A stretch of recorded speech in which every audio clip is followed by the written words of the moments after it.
Here we'll talk about the other way to combine functions, which is known as composition.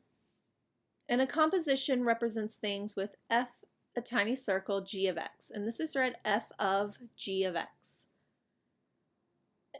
Or, just like this, f of g of x. So the idea here is I'm going to take one function and put it inside the other. So the idea is I have some value for x.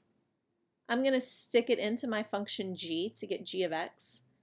And then I'm going to take that output and use it to put into my function f of x. So I have something, stick it into one function, take its output, and use that as the input for the next function. So let's look at some examples. I have f of x equal to x squared and g of x equal to x plus 2. So I want to find f of g of 3. So this means f of g of 3. And when we do these, we work from the inside out. So the first thing I'm going to try to find is g of 3. That ends up being 3 plus 2, which is 5. So now I need to find f of 5. And 5 squared is 25. So there is my final answer.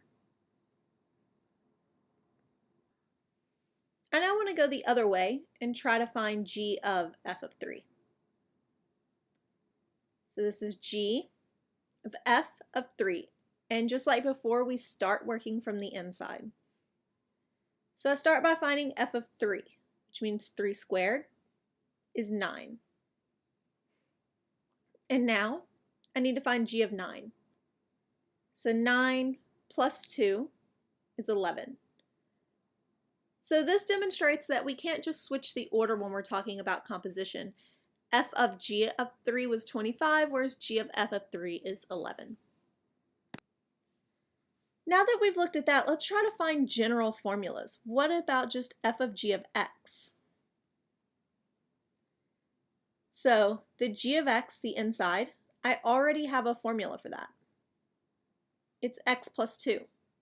So now f of x plus 2 means I take my function f, and everywhere I see an x, I write an x plus 2. If we FOIL this out, we get x squared plus 4x plus 4. So what if I want to go the other way and find g of f of x? So we have g of f of x. And once again, we want to start working on the inside. I know f of x is x squared. So now I take my function g, and everywhere I see an x, I stick in x squared. So I have x squared plus 2. And this would be my final answer.